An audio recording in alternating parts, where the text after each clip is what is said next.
इस दुनिया में कुछ पॉजिटिव है तो कुछ नेगेटिव भी है। भगवान है तो शैतान भी है और बुराई है तो अच्छाई भी है। इसी तरीके से बुरी आत्माएं हैं तो अच्छी आत्माएं भी हैं। आज की हमारी कहानी एक हॉन्टेड मॉर्चरी की है जिसे हम मुर्दाघर भी कहते हैं। ये हॉस्पिटल अहमदाबाद का है और ये स्टोरी हमसे शेयर करी है राजू ने, जो कि वहाँ का वॉचमैन था। अगर आप लोग भी अपनी स्टोरी मुझे भेजना चाहते हैं तो नीचे दिए गए जीमेल पे आप अपनी स्टोरी भेज सकते हैं। राजू जो एक 22 साल का लड़का है और वो एक कॉलेज स्टूडेंट है। उसके पापा फार्मर है और ये लोअर मिडिल क्लास फैमिली से बिलोंग करते हैं। राजू अपने गांव से शहर पढ़ने के लिए आया था क्योंकि गांव में उसकी फर्दर स्टडीज के लिए कोई फैसिलिटी थी नहीं, तो वो अहमदाबाद आ जाता है। अब राजू को अपना खर्चा चलाने के लिए कोई जॉब चाहिए थी। उसको एक जॉब मिल भी जाती है। उसको हॉस्पिटल में एक नाइट वॉचमैन की जॉब मिलती है। हॉस्पिटल जहाँ आए दिन किसी न किसी की मौत होती रहती है। कुछ मौतें ऐसी होती है जो एकदम सडन होती है और वो आत्माएं एक लूप में फंस जाती है और तब तक उन्हें मुक्ति नहीं मिलती है जब तक उनका टाइम पूरा नहीं होता है। थोड़ी सी मैं आपको इस स्टोरी की थोड़ी बैक स्टोरी सुना देता हूँ। राजू से पहले यहाँ पे एक और नाइट वॉचमैन था जिसका नाम श्याम था। श्याम इस हॉस्पिटल का बहुत पुराना वॉचमैन था। श्याम की डेथ अभी कुछ दिनों पहले ही हुई थी, वो भी इसी हॉस्पिटल में अपनी ड्यूटी के दौरान।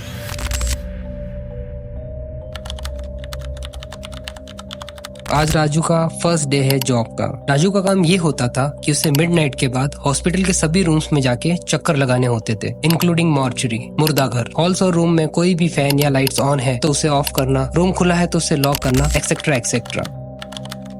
जब श्याम यहाँ पे जॉब करता था तब यहाँ पे एक बहुत अजीब सा इमरजेंसी केस आया था। एक आदमी जिसका एक्सीडेंट बहुत बुरा होता है, वो आदमी अधमरी हालात में हॉस्पिटल में आता है। एक्सीडेंट इतना बुरा होता है कि उसका कार का स्टीयरिंग उसके सीने में घुस जाता है, पैर भी उसके टूट जाते हैं। एक्सीडेंट की वजह से पूरी बॉडी में कांच घुस गए होते हैं, मुंह पूरी तरह से बिगड़ चुका होता है, मुंह पे जगह जगह कट्स लगे होते हैं। जिस कंडीशन में वो हॉस्पिटल आया था ऐसा लग रहा था कि वो मर चुका है, पर उसकी सांसें चल रही थी। श्याम भी उस टाइम ड्यूटी पे ये सब देख रहा था। उसको आईसीयू में भर्ती किया जाता है। डॉक्टर उसका ऑपरेशन करते हैं और ऑपरेशन के बाद उसको आईसीयू में ही रखा जाता है और 2 दिन के बाद उसकी मौत हो जाती है। सबसे अजीब सी बात यह है कि उसकी बॉडी को लेने कोई नहीं आया होता है, ना उसके घर वाले, ना उसका कोई दोस्त, ना उसका कोई रिश्तेदार। अब उसकी बॉडी को मॉर्चरी में रखा जाता है। अब शाम का ड्यूटी का समय हो जाता है। वो सारे रूम्स चेक करता है, सारी लाइट्स, फैन सब कुछ चेक करता है कि कोई चालू तो नहीं है, सब कुछ ऑफ करता है। सब चेक करने के बाद वो मॉर्चरी में जाता है जहाँ उस बॉडी को आज रखा गया था। शाम जो कि मॉर्चरी में रेगुलर चेकअप के लिए जाता है, वो जाने के बाद उस मॉर्चरी से बाहर आता ही नहीं है। उसकी मौत वहीं उस मॉर्चरी में हो जाती है। सुबह जब शाम की लाश मिलती है तब सब चौंक जाते हैं। शाम की लाश बहुत बुरी कंडीशन में मिलती है। पूरे शरीर पे नोचने के निशान थे, जगह जगह से खून निकल रहा था। शाम की बॉडी एक शॉकिंग कंडीशन में थी, जैसे पता नहीं उसने क्या देख लिया है और उसको देख कर ही उसकी मौत हुई है। शाम के घर वालों को इन्फॉर्म किया जाता है, वो आते हैं और शाम की बॉडी को ले जाते हैं। शाम की मौत को 5 दिन हो चुके हैं और अभी तक वो एक्सीडेंट वाली बॉडी को लेने कोई नहीं आया होता है। तब हॉस्पिटल स्टाफ पुलिस को फोन करता है। पुलिस आती है उसकी बॉडी लेने ताकि उसके घर वालों का पता लगाया जा सके। तभी उसकी बॉडी को निकालने के लिए हॉस्पिटल स्टाफ जाता है मॉर्चरी में, पर उसकी बॉडी वहाँ होती ही नहीं है। सब जने शॉक होते हैं कि बॉडी कहाँ गई। तभी पुलिस अपनी इन्वेस्टिगेशन स्टार्ट करती है। जिस कार में उसका एक्सीडेंट हुआ होता है उस कार की डिटेल पता करती है। कार के ऊपर 2 नंबर प्लेट्स लगी होती है, एक फर्जी और एक ओरिजिनल। फर्जी का कुछ पता नहीं चलता है, पर जो ओरिजिनल होती है वो किसी मुकेश शर्मा के नाम पे रजिस्टर्ड होती है। पुलिस मुकेश शर्मा के यहाँ जाती है। मुकेश बताता है, सर कि मेरी कार आज से 11 महीने पहले ही चोरी हो गई थी और मैंने FIR भी कराई थी, आप चाहे तो आप चेक कर सकते हैं। वेल पुलिस चेक करती है और मुकेश सच कह रहा होता है, उसने कार चोरी होने की FIR करा रखी होती है। अब पुलिस भी परेशान थी कि वो आदमी कौन था, क्योंकि उसकी कार पूरी तरह से क्रश हो चुकी थी, पिचक चुकी थी। तभी वो कार में इन्वेस्टिगेशन करते हैं, जैसे तैसे कार में इधर उधर ढूंढने की कोशिश करते हैं, पर उनको ऐसा कुछ नहीं पता चलता है जिससे उसकी पहचान हो सके। इनफैक्ट जब उस आदमी को हॉस्पिटल में भी लाया जाता है इमरजेंसी के अंदर, तब भी उसके कपड़ों में से ऐसा कुछ भी नहीं निकलता है जिससे उसकी पहचान हो सके। ना कोई ID, ना कोई लाइसेंस, ना कोई फोन, ना कोई कुछ भी नहीं। और इन सब चीजों के बीच में ही राजू यहाँ पे काम करने आता है। राजू की जॉब लगती है।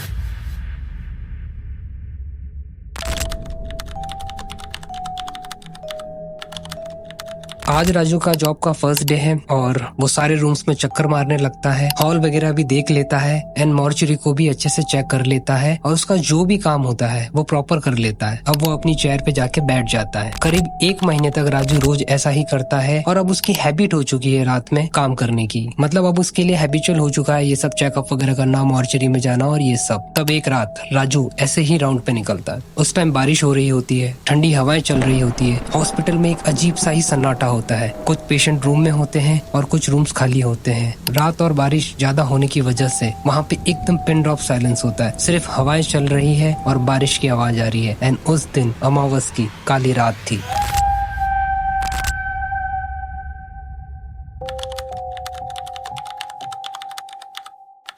कहते हैं कि जब अमावस की रात होती है तो बुरी शक्तियों की ताकत बढ़ जाती है। उनके लिए थोड़ा आसान हो जाता है किसी को भी पोजेस करना। राजू सब जगह राउंड मारने के बाद अब वो मॉर्चरी की तरफ जाने लगता है। जब वो हॉल से मॉर्चरी की तरफ जा रहा होता है तभी एक हवा का तेज झोंका उसके मुंह पे इतना तेज आके लगता है खिड़की से कि उसको लगता है कि उसको आगे जाने से किसी ने रोका है, मना किया है।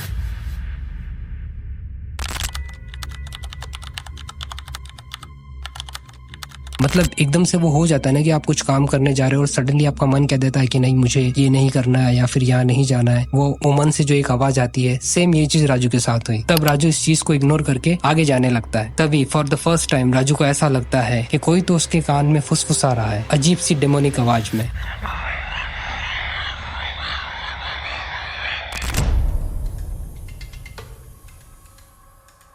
तब राजू को लगता है कि बारिश की तेज आवाज की वजह से उसको हेलुसिनेशन आ रहे हैं। तब एकदम से हॉस्पिटल की लाइट चली जाती है बारिश तेज होने के कारण। अब हॉस्पिटल में एकदम घुप अंधेरा है, काला सन्नाटा, एकदम साइलेंस, सिर्फ बारिश, ठंडी हवा और बिजली कड़क रही है।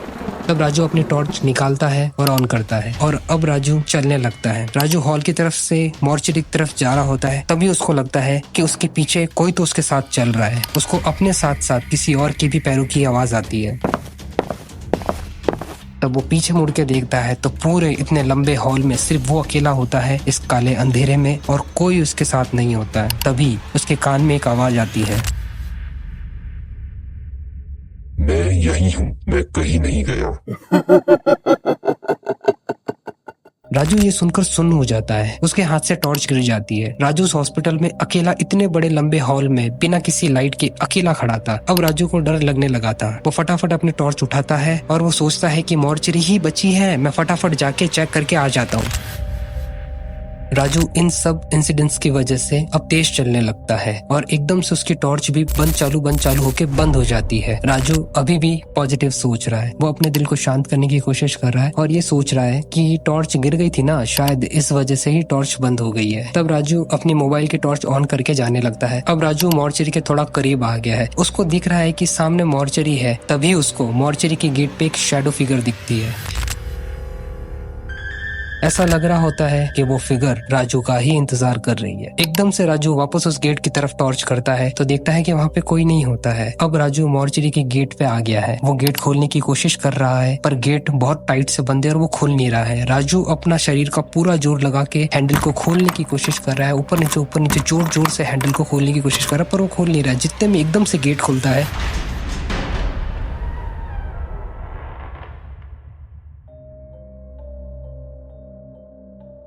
राजू का बैलेंस बिगड़ता है और राजू सीधा मॉर्चरी के अंदर जाके गिरता है। लाइट नहीं होने की वजह से मॉर्चरी में एकदम घुप अंधेरा होता है। राजू के गिरने की वजह से राजू का फोन भी उसके हाथ से छूट जाता है। वो फटाफट अपने फोन को उठाता है। तब वो देखता है कि मॉर्चरी का एक ड्रॉर जिसमें हम लाश को रखते हैं वो खुला हुआ है।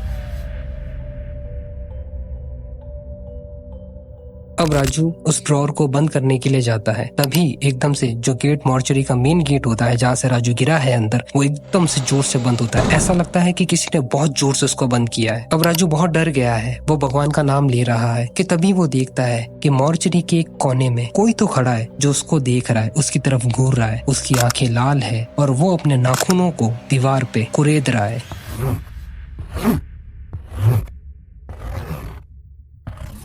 राजू जब डरते हुए टॉर्च उसके ऊपर करता है तो वहाँ पे कोई नहीं होता है। अब राजू हिम्मत करके ड्रॉर को बंद करने के लिए आगे बढ़ता है। वो जैसे इस ड्रॉर का हैंडल पकड़ता है, उस ड्रॉर में से एक हाथ निकलता है जो सीधा राजू के गले को पकड़ता है और इतना तेज धक्का देता है राजू को कि राजू सीधा दीवार में जाके लगता है। राजू का सर दीवार पे बहुत तेज लगता है और राजू नीचे गिर जाता है। राजू नीचे लेटे लेटे ये महसूस करता है कि कोई तो उस रूम में चल रहा है। उसको लग रहा है कि मेरे आसपास कोई तो है कि तभी वो आत्मा राजू के ऊपर आके बैठ जाती है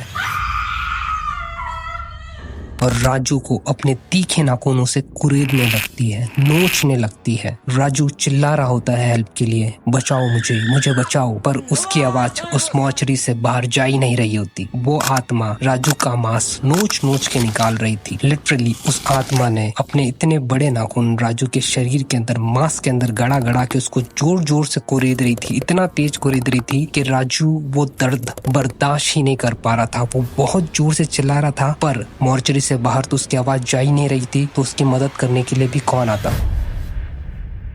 राजू अब पूरी तरीके से घायल हो चुका है। उसने बहुत कोशिश करी है उसको अपने ऊपर से हटाने की, पर वो हट नहीं रही होती है क्योंकि वो एक बहुत ही पावरफुल एंटिटी होती है। राजू अब पूरी तरीके से घायल हो चुका है, पूरे शरीर में खून से लथपथ हो चुका है। अब वो बस अपनी मौत का इंतजार कर रहा है। वो मन हार चुका है कि अब मेरी मदद के लिए यहाँ कोई नहीं आ सकता है। और दिखती सी बात है, वो एक इंसान है और वो एक डेमोनिक प्रेजेंस है, तो उसके सामने तो राजू जीत ही नहीं सकता है। वो ये सब सोच ही रहा होता है। वो आत्मा राजू को मारने वाली होती है कि तभी उस आत्मा को कोई इतना तेज धक्का मारता है कि अब वो आत्मा सीधा जाके वहां सामने दीवार पे लगती है।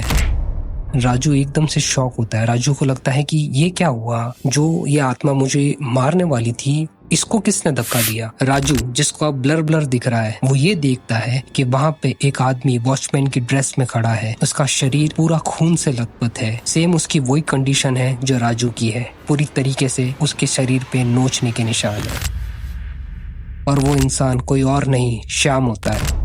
वो आत्मा वापस राजू पे हमला करती है कि तभी श्याम उस आत्मा को रोकने की कोशिश करता है, पर वो इविल एंटिटी इतनी पावरफुल होती है कि श्याम, जो खुद एक एंटिटी है, एक तरह की आत्मा है, वो भी उसको कंट्रोल नहीं कर पा रही थी। श्याम अपना पूरा शरीर का जोर लगा के उस आत्मा को रोकने की कोशिश करता है, उससे लड़ता है और राजू को भागने के लिए कहता है। राजू रेंग कर दरवाजे के पास जाने की कोशिश करता है, पर वो एंटिटी राजू को वापस अपनी तरफ खींच लेती है। श्याम फिर से उसके ऊपर टूट पड़ता है और फिर वो राजू को जाने के लिए बोलता है। राजू अपने पूरे शरीर में बची कुची जितनी भी एनर्जी थी सबको इकट्ठा करता है, खड़ा होता है और भागने लगता है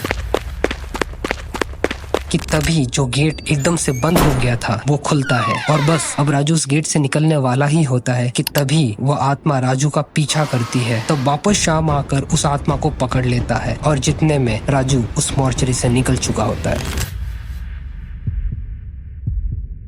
और वो आत्मा, वो डेमोनिक प्रेजेंस, वो इविल स्पिरिट और कोई नहीं होती है, वो वही होती है जो उस दिन एक्सीडेंट में मारी गई होती है, जिसका चेहरा पूरी तरीके से कटा फटा होता है। ये वही आत्मा होती है।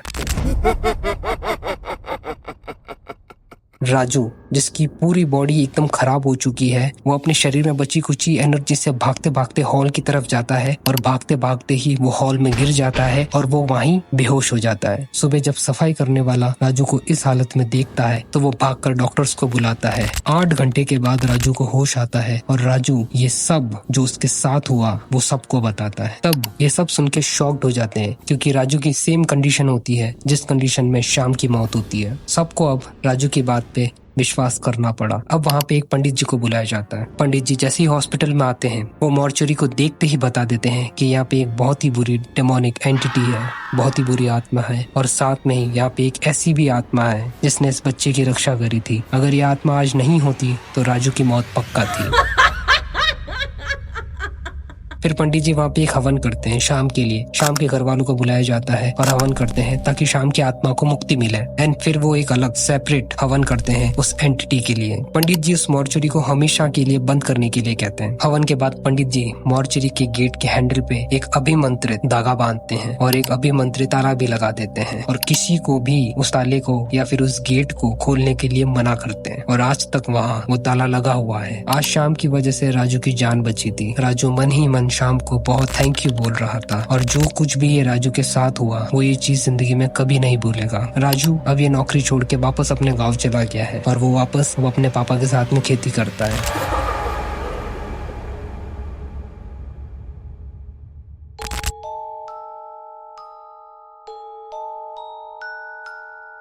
तो गाइज ये थी आज की स्टोरी। आई होप आपको ये स्टोरी पसंद आई हो राजू की, और इसी तरह की स्टोरी के लिए चैनल को लाइक शेयर एंड सब्सक्राइब करें।